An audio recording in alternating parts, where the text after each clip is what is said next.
రాజు బోడ అనేటువంటి అన్నయ్య గారి గురించి మనకు తెలిసిన విషయమే. రాజు బోడ అంటే అన్నయ్య గారు అమెరికాలో ఉంటాడు. అమెరికాలో ఉంటూ ప్రవీణ్ అన్నయ్య గారి విషయమై అనేకమైనటువంటి తప్పుడు ఆరోపణల విషయమై కూడా ఆయన స్పందించాడు. సీరియస్గానే స్పందించాడు. ఆయన ఐజీ గారిని కూడా మొదలుకొని ఎవరిని కూడా వదలకుండా అందరికీ కూడా మాస్ వార్నింగ్లు ఇచ్చుకుంటూ వచ్చాడు. అయితే ఈ రాజు బోడ అనేటువంటి అన్నయ్య గారు ఇప్పుడు ఒక తప్పుడు ఎలిగేషన్ అంటే ఎవరి మీద అంటే రాజమండ్రి జాన్ వెస్లీ అన్నయ్య గారు వాళ్ళ యొక్క వైఫ్ బ్లెస్సీ అక్క గారి మీద ఒక తప్పుడు ఎలిగేషన్స్ ఆయన మాట్లాడటం జరిగింది. ఆయన ఎందుకు మాట్లాడాడు అని అంటే ఆయనకు ఒక రాంగ్ మెసేజ్ ఎవరో ఫార్వర్డ్ చేశారు. ఒక రాంగ్ మెసేజ్ ఆయనకి పెడితే సమాజానికి ఆయనే ఉద్దేశంతో ఆ విషయం చెప్పాడు అని అంటే ఒకవేళ దీని గురించి ఒకసారి ఆలోచించండి. ఒకవేళ నాకైతే తెలియదు కానీ, నాకు 100% తెలియదు కానీ, సో కొంతమంది ఈ విధంగా మెసేజ్ ఫార్వర్డ్ చేస్తున్నారు. సో ఈ విధంగా జరుగుండొచ్చేమో అని చెప్పేసి అంటున్నారు. సో నాకైతే ఏ పాపం తెలియదు. సో ఆ విషయాన్ని మీతో నేను షేర్ చేసుకుంటున్నాను. ఎంతవరకు వాస్తవమో నాకు తెలియదు అని చెప్పేసి ఆయన ఒక విషయం బ్లెస్సీ అక్క గారి గురించి మాట్లాడటం జరిగింది.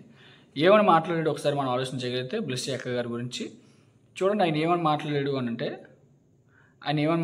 అంటే చూడండి. తర్వాత అది నిన్న చెప్పిండు. అది ఓకే, నిన్న చెప్పినాక ఈ రోజు మళ్ళీ పోస్ట్ చేసిండు బ్రదర్, నాకు మెసేజ్ పెట్టిండు. ఏమని ఆమె నువ్వు ఫోటో కూడా పంపించిండు ఆమెది. సో మరి ఎంతవరకు కరెక్ట్ నాకు తెలియదు, మళ్ళీ నన్ను తిట్టకండి.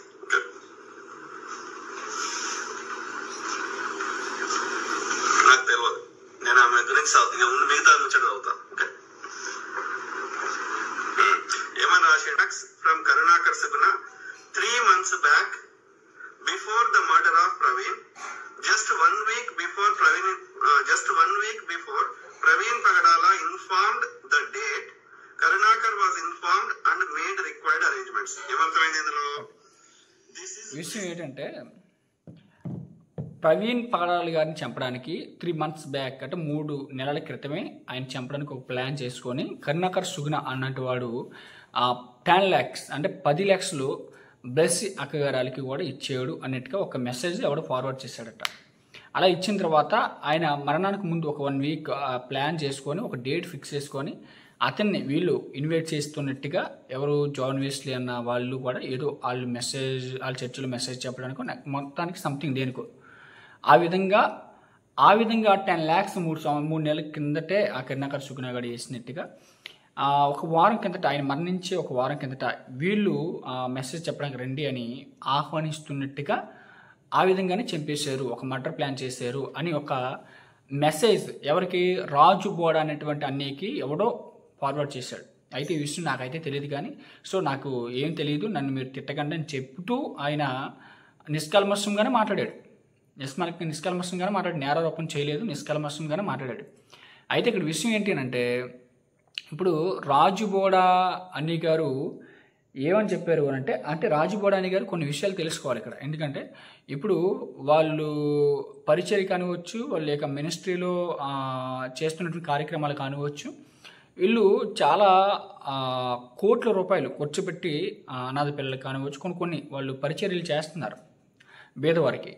సో ఆఫ్టర్ ఒక 10 lakhs కోసం పగడల ప్రవీణ్ గారిని చంపాలి అనేటువంటి దుర్బుద్ధి వాళ్ళకు రాదు. ఇది 100%. దీన్ని మనం అందరూ కూడా ఖండిస్తున్నాం. ఎందుకంటే అలాంటి పనులకు వాళ్ళు దిగజారరు. ఎందుకంటే వాళ్ళు ఎలాగా పరిచయం చేస్తారో మనకు తెలుసు. అయితే విషయం ఏంటంటే ఇప్పుడు పగడల ప్రవీణ్ అన్న గారు ఎక్కడైతే చనిపోయినటువంటి స్పాట్ ఉందో ఆ విషయం తెలిసిన వెంటనే వాళ్ళందరూ కూడా ఆ రాజమండ్రి అక్కడికి గవర్నమెంట్ హాస్పిటల్కి రావడం కూడా జరిగింది.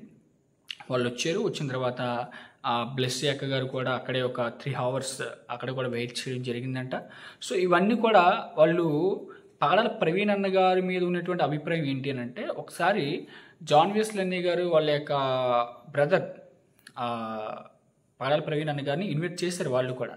అప్పుడు జాన్ వెస్లీ అన్నయ్య గారు కూడా మెసేజ్ చెప్పడం కూడా జరిగింది. ఇతను కొన్ని ఏవైతే ప్రశ్నలు ఉన్నాయో మన పగడల ప్రవీణ్ అన్నయ్య గారు ఆ ప్రశ్నలకు సమాధానం చెప్పడం కూడా జరిగింది. సో ఈ విషయం అంతా ఎందుకు చెప్తున్నాను అంటే క్రైస్తవ్యంలో ఒక గలిబిలి సృష్టించడానికి, క్రైస్తవ్యంలో ఒక సమాధానం లేకుండా చేయడానికి, క్రైస్తవులు అంటే ఎలాగో ఉంటారు అనేటువంటి ఒక తప్పుడు సమాచారాన్ని క్రైస్తవ్యంలో నింపడం కోసం మతోన్మాదులు చేస్తున్నటువంటి కుట్ర అనేది ఈ యొక్క విషయం మనకి చాలా స్పష్టంగా అర్థమవుతుంది. ఎందుకంటే కరుణాకర్ సుగుణ గారు ఒకవేళ 10,000 ఒక 10 lakh వేసినా ఇప్పుడు వాళ్ళు స్క్రీన్ మీద ఫోన్పే నెంబర్లు ఇస్తారండి, గూగుల్ పే ఫోన్పే నెంబర్లు ఇస్తారు. వాళ్ళు స్క్రీన్ మీద గూగుల్ పే ఫోన్పే నెంబర్లు వాళ్ళు ఇస్తారు. యాక్చువల్లీ ఎలా అంటే చాలా సేవా పరిచర్య చేస్తూ ఉంటారు కాబట్టి, బీదవారికి అది సహాయం చేస్తూ ఉంటారు కాబట్టి, కొన్ని పరిచర్యలు వాళ్ళు చేస్తూ ఉంటారు కాబట్టి, వైద్యం పరిచర్య లాంటివి. కాబట్టి వాళ్ళు గూగుల్ పే ఫోన్పే అకౌంట్ నెంబర్లు ఆ స్క్రీన్ మీద ఇవ్వడం జరుగుతుంది. ఇప్పుడు ఆ స్క్రీన్ మీద ఇచ్చారని చెప్పేసి ఎవడో ఒక ఉగ్రవాది కానివచ్చు, ఎవడో ఒక మతోన్మాది కానివచ్చు, ఎవడో ఒక డబ్బులు పే చేసాడు అనుకోండి. ఇప్పుడు డబ్బులు పే చేస్తే వాళ్ళు తప్పు అవుతుందిగా. వాళ్ళు సేవా పరిచర్య నిమిత్తం అకౌంట్ నెంబర్లు అవి ఇచ్చారు. ఎవరైనా వేస్తే సేవా పరిచర్యకి మేము ఉపయోగిస్తామండి అని చెప్పేసి వీళ్ళు ఉగ్రవాది అన్నవాడు వేసాడు. ఉగ్రవాది అన్నవాడు వేస్తే ఇప్పుడు ఉగ్రవాది అన్నవాడు వేసాడు కనుక వీళ్ళకి వాళ్ళకి ఏమైనా కనెక్షన్ ఉంది అని అనుకోవడం కూడా తప్పే. ఎందుకనంటే ఆ ఉగ్రవాదితో లేదంటే ఆ యొక్క మత ఉన్మాదంతో లేదంటే నిండిపోతున్న వాడితో వీళ్ళు మాట్లాడైనా ఉండాలి. సో అటువంటి కాల్ రికార్డింగ్స్ అవి ఉంటే ఒకవేళ రైట్ వీళ్ళందరూ కూడా ప్లానెడ్గా చేశారు అని మనం నిర్ధారించవచ్చు. సో అలాంటివి ఏమీ లేనప్పుడు సో ఇలాంటివి ఎలా నమ్మగలుగుతాం? కాబట్టి రాజు బోడాని గారికి నేను చెప్తున్నటువంటి విషయం ఏంటంటే దయచేసి ఇలాంటి తప్పుడు ఎలిగేషన్స్ మాత్రం చేయొద్దు. ఎందుకంటే ఈరోజు జాన్ వెస్లీ గారు కూడా ఎందుకంటే ఇది చాలా సున్నితమైన విషయం. పాడాల ప్రవీణ్ గారు మరణం విషయం అంటే చాలా సున్నితమైన విషయం. చాలా జాగ్రత్తగా హ్యాండిల్ చేయాలి ఈ విషయాన్ని. ఎవరి మీద పడితే వాళ్ళ మీద తప్పుడు వ్యాఖ్యానాలు చేయకూడదు.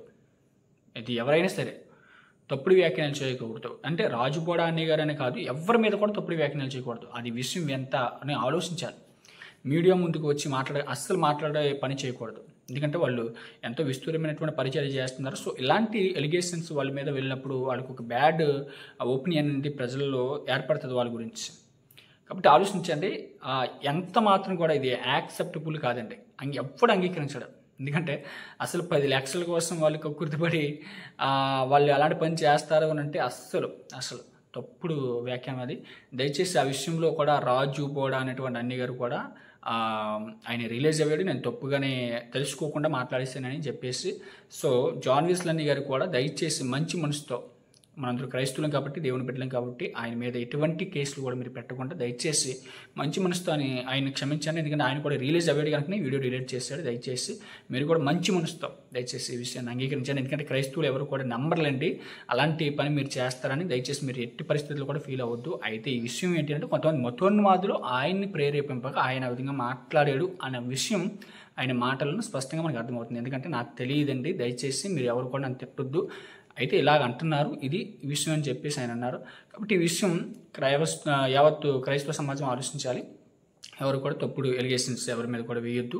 దయచేసి జాన్ వెస్లీ అండ్ బ్లెస్సీ అక్క గారి మీద కూడా ఎవరు కూడా తప్పుడు ఎలిగేషన్స్ చేయకండి.